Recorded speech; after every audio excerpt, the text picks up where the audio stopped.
Belajar menulis akademik dari momen silaturahmi Idul Fitri. Menulis akademik. Selamat datang di channel Menulis Akademik. Momen Idul Fitri sering kita isi dengan silaturahmi. Kita berkunjung, berbincang, dan saling memaafkan. Namun, pernahkah kita bertanya, bisakah semua pengalaman silaturahmi ini diubah menjadi tulisan akademik? Dalam dunia akademik, menulis bukan hanya soal ide, bahkan ide besar sekalipun. Seringkali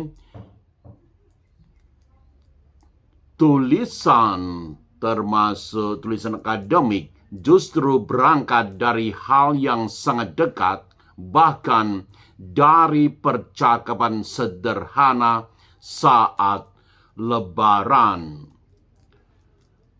saat halal bihalal. Di channel ini kita tidak hanya belajar apa yang ditulis, tetapi bagaimana cara menuliskannya. Silaturahmi merupakan latihan yang sangat baik dalam kehidupan sehari-hari dan juga bisa menjadi bahan untuk ditulis. Bagian pertama, dari pengalaman menuju topik. Langkah pertama dalam menulis adalah menentukan topik. Banyak orang berhenti di sini karena merasa tidak punya ide.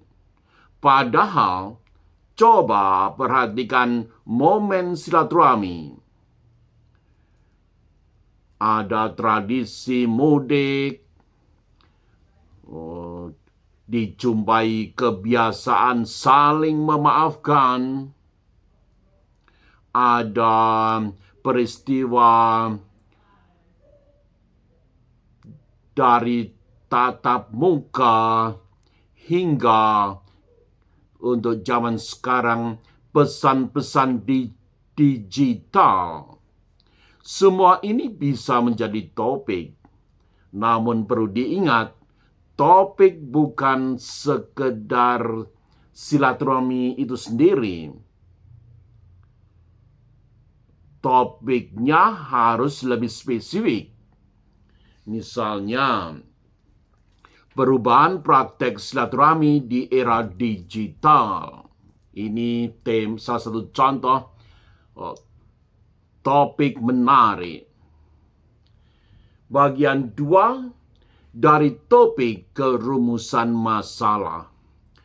Menulis akademik tidak berhenti pada topik. Kegiatan menulis ini harus melahirkan pertanyaan. Pertanyaan dirumuskan misalnya dalam bentuk kalimat tanya tertentu. Disinilah banyak tulisan gagal menjadi ilmiah karena tidak memiliki rumusan masalah yang jelas.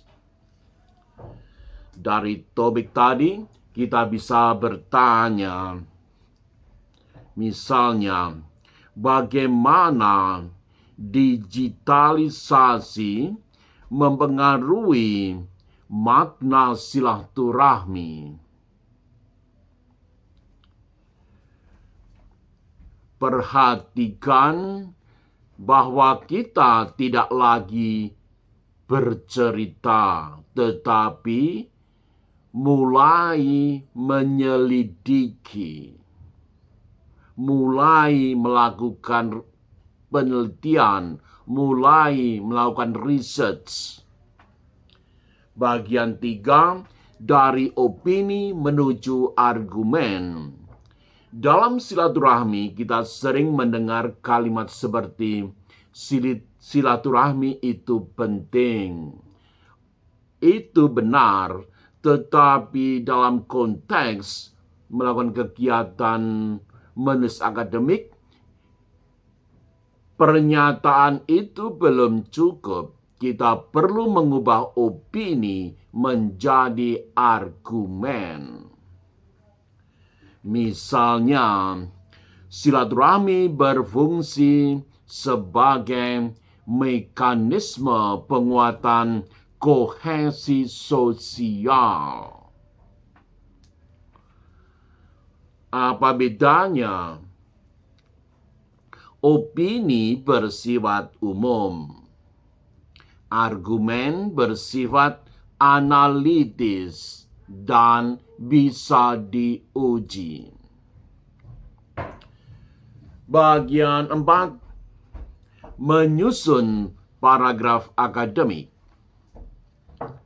Sekarang, bagaimana menuliskannya? Satu paragraf akademik yang baik memiliki 3 bagian: kalimat utama, penjelasan, dan penutup. Sebagai contoh, silaturahmi memiliki peran penting dalam menjaga kohesi sosial.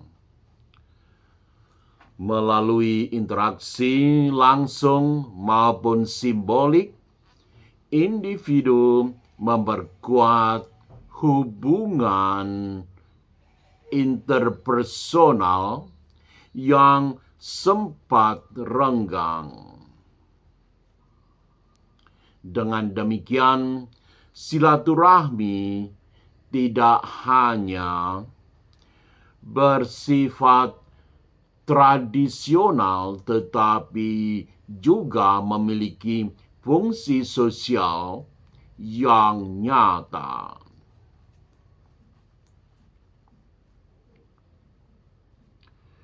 Ini contoh sederhana, tetapi sudah diupayakan terstruktur.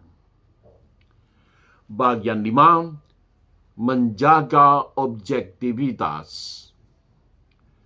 Masalah berikutnya, silaturahmi merupakan pengalaman personal. Bagaimana menuliskannya secara objektif? Caranya adalah menjaga jarak terlebih dahulu. Bukan berarti menghilangkan pengalaman, tetapi dengan menjaga jarak, membuka ruang untuk mengolahnya kembali.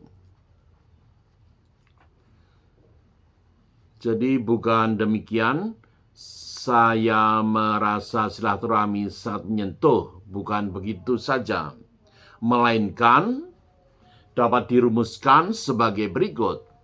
Silaturahmi sering diasosiasikan dengan pengalaman emosional yang memperkuat ikatan sosial. Disinilah tulisan berubah dari yang sifatnya personal menjadi akademik. Sebagai penutup reflektif, menulis akademik tidak selalu dimulai dari buku tebal atau teori yang rumit. Kadang aktivitas menulis akademik lahir dari ruang tamu, dari obrolan ringan, dari momen saling memaafkan. Silaturahmi mengajarkan kita satu hal penting, yakni bahwa di balik pengalaman sehari-hari selalu ada makna yang bisa dipikirkan lebih dalam dan dituliskan secara lebih terstruktur.